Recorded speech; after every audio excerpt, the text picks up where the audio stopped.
Hello, everyone, and welcome to the very first episode of the Big Political Questions podcast, or the BPQs pod for short.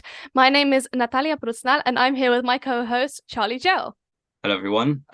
Firstly, I'd just like to say welcome to the Big Political Questions. This is where we're going to be kind of bringing politics right into your living room and talking about the big issues of our time, things that won't really get debated in Parliament, but people are often thinking about. And, we really want to kind of highlight these important issues because often small issues are hyperinflated and these really important matters are, left behind. And there's this kind of myth that students like me and Natalia aren't interested in or people our age aren't interested in. So this would also be targeted towards A-level students that study in politics. These are the kind of questions we're going to be looking at.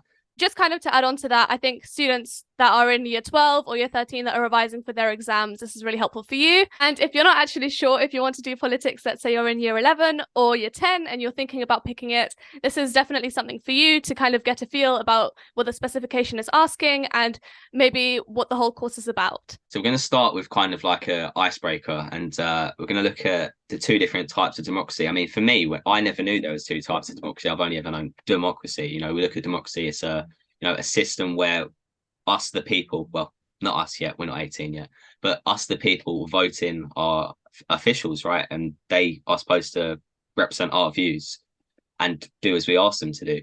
But that is actually the form of democracy that most of us are familiar with, and that's representative democracy. But if we look at the earlier form of democracy, in which we don't really see as much today, but it is there, it's direct democracy. And Sal, do you really want to speak about direct democracy, I hear? Yeah, for sure. So direct democracy is kind of the idea that the whole community comes together to vote. Everyone has an equal say in the decisions that are made. So imagine if you were in a society of about 100 people, there would not be one person demonstrating the views of the rest. Every person would have their own opinion to push forward and to encompass. So a lot of advantages come from this, especially including a lot of diversification of ideas, and it encourages participation. Additionally, it improves political education. People may not have the previous knowledge of politics if they rely on someone to represent them. There's a lot more accountability and responsibility when it comes to direct democracy as well. A country that uses direct democracy is Switzerland, where it seems to be quite effective. But there are some disadvantages to this, and the main one being that it's quite impractical. Many people won't be able to come together at the same time. It tends to be a situation where some people will not have the time, some people will be away, some people will not want to participate. So in theory, it's a good idea with the diversification of views, but in reality, not everyone will want to push their views forward. And at the same time, it definitely has a short-term thinking to it. Not everyone will have the time to think about long-term solutions. A lot of people will have short-term in mind for their own personal gain, especially now in a society where we want instant gratification and an immediate agreement to something. One thing that I find interesting about direct democracy is, and it often plagues my mind when I think about it, is, say, for instance, everyone is representing themselves. How do the interests of the many get represented, right? How can a single individual make decisions for everyone else, especially I know direct democracy, it dates back to ancient Greece, right? So how can a democracy be, fulfilling and representative where the voices of only men would have been represented? So it kind of explains why we, developed the form of democracy that we have today, which is representative democracy. And if we talk about a little bit about representative democracy, so representative democracy is the form of democracy whereby we elect people to represent us, represent our views. And what that does is it allows for a collective voice to be represented. So instead of one person telling someone to go represent them, it's a collective vote that allows that person to represent the views of which they've won a mandate for. So if we look at the pros and cons within representative democracy, it allows for a fast and easy system of lawmaking. Very simple. People vote, enough votes with a majority vote will allow for a law to be passed. It allows for more educated and well-knowledge people to step into Westminster and represent us. I don't think I would feel comfortable even with the political knowledge I have representing a large amount of people, I'd want someone who knows their things to be representing me. Some people say that agreement is easier. We know politics is a very probably the biggest argumentative place in this world, but it does allow for agreements to be made a lot easier than 100 people trying to represent the views of one. It allows for a collective voice, as I say. It's not as overwhelming for the individual as they are well versed on what their job is. One person stepping into Westminster in a form of direct democracy could become very overwhelmed by a load of people disagreeing with them. It also shows the power of our elections. It shows that these elections are really, really important. They mean a lot. This is where we are electing our representatives, and this will be the person that could make really key and life-changing decisions for the next 5 years. If we look at the disadvantages, we have many, especially in today's populist England. Well, I'll say England, populist Britain. We have out-of-touch politicians, career politicians who don't actually represent our views. We know we have a local MP actually who doesn't actually step foot in Parliament very much, so it's not very representative. But the key idea is that they're supposed to be. Not everyone's voices are heard. I think that's more of a flaw with our voting system rather than the actual representative democracy. Our first past the post system means that our representatives get voted if they have one more vote than the second place candidate. So a whole group of people's voices may not be actually quite representative. But as I say, it's more of a flaw with first past the post rather than representative democracy. Politicians can also avoid accountability with representative democracy.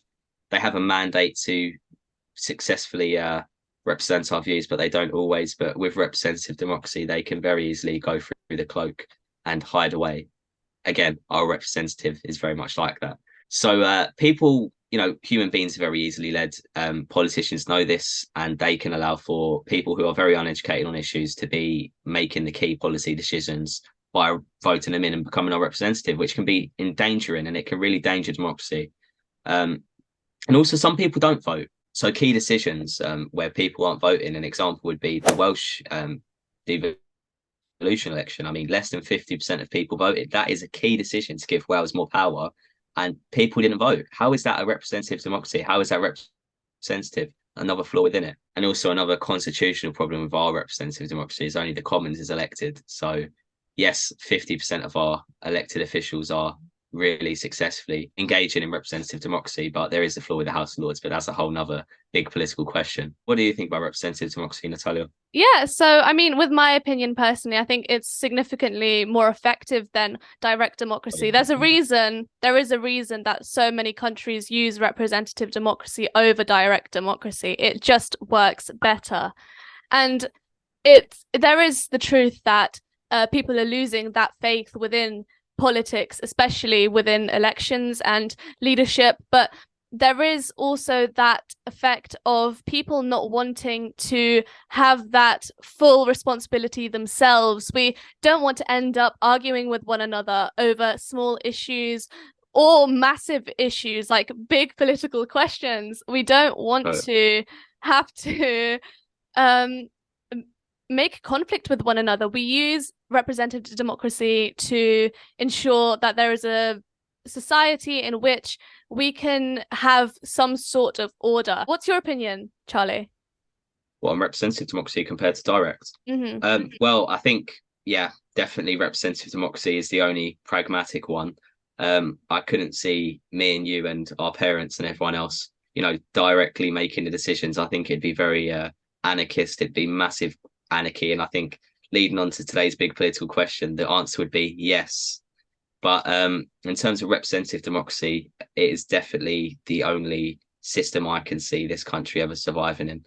I think especially if everyone was to make policy for themselves for the entire country, I think there would definitely be a sense of extremist views on one end and also very lenient, not to introduce new words here, but laissez-faire views with people who don't particularly care. So law and order just wouldn't exist, really. Yeah, definitely. I think it would be a situation that wouldn't work, and I don't think that direct democracy is even logical for this country. So we're going to get into the main chunk of the podcast. This is the reason we're here. We're going to be looking at the big political question, the issue of our time, and today is from paper one. from the Edexcel spec. 1.1, democracy and participation. So today's big political question, the reason everyone is here today is there a crisis in democracy and participation in the United Kingdom? So the three things we want to consider are: what is a democracy, what is participation, and what would we deem a crisis? What would you deem a crisis, Natalia? What I would deem a crisis is if participation is decreasing rapidly, especially over a short period of time. I think if no one had any interest in politics, which if you're watching this, clearly you have an interest in politics, but the society as a whole, if people are less and less interested in politics. And what about you, Charlie? What do you think a crisis is? I mean, if we look at the general idea of a crisis, I would think it's something that really threatens a social norm, something that totally goes against the general consensus that, if not fixed very quickly, can lead to a massive downfall. I think we need to really play the scale of what a crisis is. It is something that is extremely threatening and endangering. So it's something that we don't take lightly and something that we really need to consider when looking at this question. So the three big words here: democracy, participation, and crisis. They're the three words within the question. So they're obviously three things we need to consider when looking at this question. So the reason that we have to consider these questions in the introduction is because they will set out what your overall essay will be about if you do have this big political question in your final exam or in exams throughout the years. The reason that we bring up what is deemed a crisis, as Charlie has mentioned, we will be concluding that there is a crisis, as we kind of believe it's much easier to argue that we are in a bit of an unstable, hazardous society currently, politically. However, if you write this essay and conclude that we are not in a crisis, then that is also perfectly fine. For the sake of our video today, we will be concluding that we are in a crisis. So for the purposes of this video, I will be arguing that there is a crisis in democracy. And my first point is that party membership has decreased significantly, especially within recent years. In 1918, membership within the top three parties included 1,693,000 people, which is incredibly high. It's now about 1/10 of the population of just London alone, right? I find that surprising, considering that there was obviously a lot less people in 1918 as well compared to today. So that is quite shocking. Definitely. Yeah. But now in 2016, this number has decreased to only 490,000. And despite us moving to a more digital world, which signing up to things is much quicker and more accessible for everyone, membership has not risen. And this kind of suggests that there is a crisis in democracy because nobody is willing to pay that money to sign up for a membership or to even bother to go out and search for these membership applications in the first place. Okay, so if I'm going to look at the against point for that, I would say that party memberships don't actually highlight a participation crisis, really, because in fact, they underline the free and fair system that we have in the UK that gives the voters a large voter choice. I mean, today, although the same parties kind of get in every time, there is actually a larger choice than we would see in 1918. This was evident really in the 2019 general election, where there were 8 major parties that had their name on the majority of ballot papers nationwide.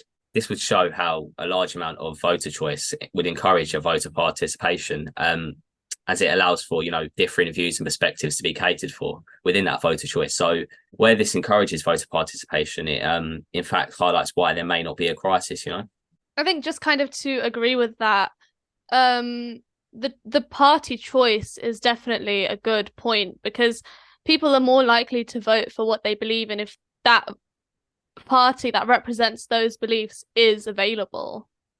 Yeah, for sure.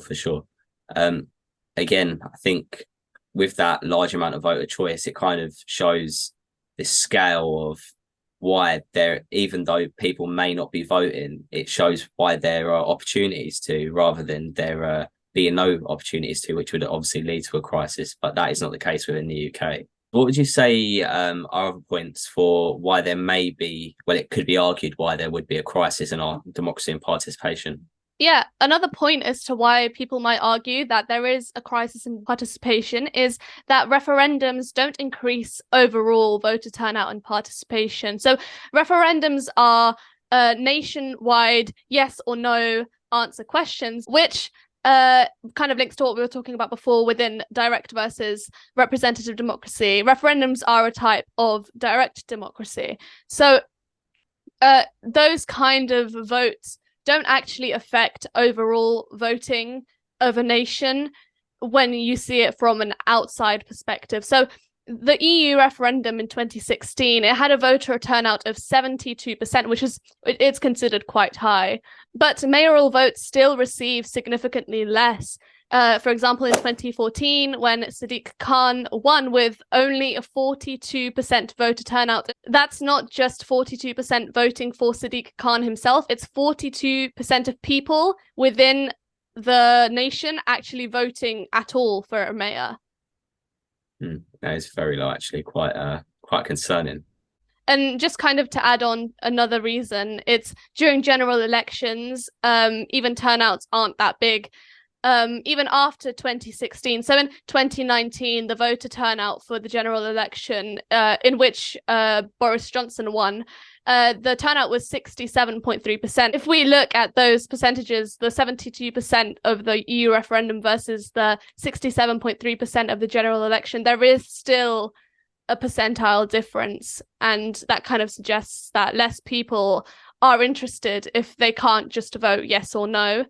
And this shows that despite the fact that people occasionally engage in political issues and debates, and even within representative democracy, it's much less than we would probably expect for a nation. Yeah, definitely. So I would, again, playing devil's advocate, arguing the other side. I would say that yes, these points are valid, but the electorate remains actively engaged outside of these elections and referendums. The EU referendum, obviously Brexit, sparked a massive political movement outside of Westminster politics, and this is highlighted by things like petitions, people's movements. Example being the EU second referendum campaign. The signatures on the petition for it totaled at 2.8 million. That is incredible, considering that people say that people are less engaged, people don't care, but it shows that they do. Also, again, with people's movements, the People's Vote campaign, again advocating for a second referendum, attracted 500,000 active members, and that's just the active members. That's not considering the people that actually went to marches and rallies and stuff. And these included high-profile politicians and celebrities and public figures. So this basically shows how UK voters are an active and engaged electorate who want their voices heard and opinions acknowledged, and these opinions acted upon by representatives. So this would show that there's a very strong argument suggesting that there isn't actually a crisis, and this could actually be seen as a myth. Fair enough. I was really surprised when I heard about the 2.8 million signatures for the second EU referendum. Now, when you think about it, a lot of people have changed their mind and they want to rejoin the EU. But even that's surprising. It's a lot of people. I mean, that is a whole Welsh referendum right there. That is the amount of people that voted in that referendum, So the participation crisis may be perhaps overplayed, but there are very valid suggestions to say that there is a crisis. Yeah, and we'll move on to my final point about why there is a crisis, and that's the lack of trust or valence in party politics. Now, valence is kind of the faith in the political system and political leaders. That's what valence means. There is evidence to suggest that people consider politicians as sleazy and like weak leaders that are unable to fend for a country. They think about money and they think about themselves, and all they do is sit around and do nothing for us, really. A few years ago, UCL did a study and found that only 23% of people claimed that they actually trusted the government in 2003. So that this is quite an outdated statistic, 20 years old. But even then, if we look at it, 23% is significantly low. Like, it is a very, very low statistic for people who trust the I'm government. constantly sorry. Yeah, go on. I'm constantly looking at YouGov, and the faith and, you say, valence within politicians is very low as well. So not much has changed from 2003, to be honest. If anything, it's got worse. Yeah, definitely. And an example of when this has happened is in 2010, when Gordon Brown referred to a Labour supporting woman as a bigot when she disagreed with his views on Labour policy. And this led to people losing faith in his professionalism and his ability to be a leader, which led to people voting for the Conservatives instead. So it really did paint him in a bad way, which showed him to be a negative influence on our country. And it really demonstrated how the sleaze that is supposedly within politicians. And so therefore there is the argument that participation is in crisis, as people are distrustful of politicians themselves, not just the system really as a whole, but those who are supposedly to represent us within our representative and indirect democracy. I'm going to look at the other side to that. So I would say that even though, yes, these are valid, politicians' actions do change the way people act towards them. And that is as much true when politicians do act upon their actions in the way that they have promised in their mandates, faith and trust is ignited and valence it reigns supreme. An example of this being, in 2019, Boris Johnson was given a large majority and mandate to get Brexit done, the famous free slogan campaigns. And within a month, the UK had left the European Union, something that Theresa May couldn't do in 3 years of strenuous disagreement. I mean, the general idea was to just, break, as he said, the dither and delay and just get out. And that's when the process was started. And this ignited faith and trust within the Conservative Party at the time, which seems crazy to say today, considering everything we know now. So due to this, in April 2020, this was translated into a YouGov poll, which showed that the Conservative Party had a 53% approval rating compared to Labour's 28%. So this basically was the largest Conservative approval rating since the days of Margaret Thatcher, which very much shows how, if politicians do as they say, don't lie and are transparent, they get the voters' approval, and they get the approval of the people as they seek to get. And if this was translated into a general election, say for instance they called an election then and there, the Conservative Party would have a Blair-style majority, which could perhaps change the face of British politics. And it's a shame that things turned out like they did.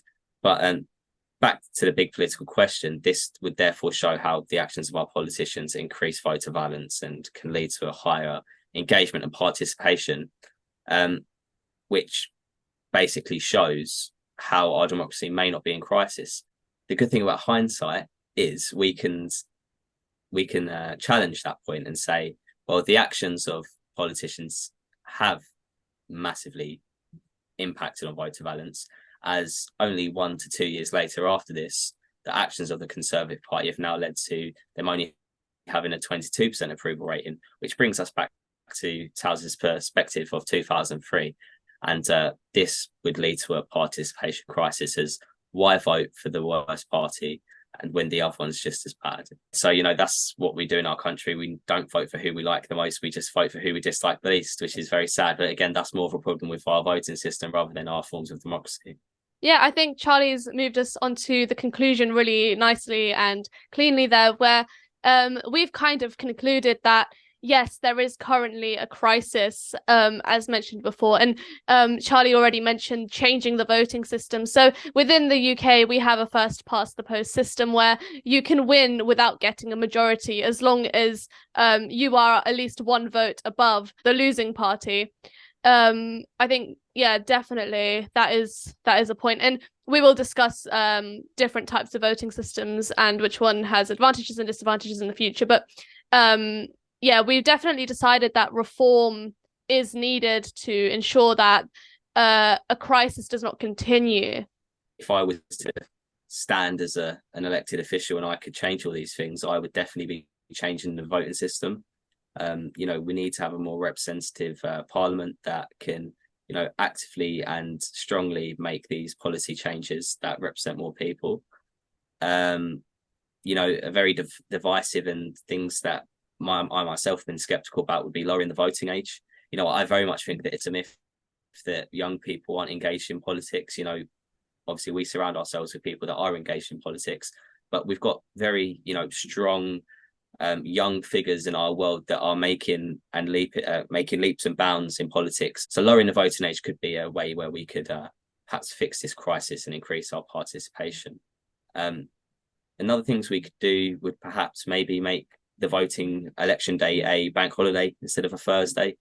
It's always, or even on the weekends, because people are in that period between 7 a.m. and 10 p.m.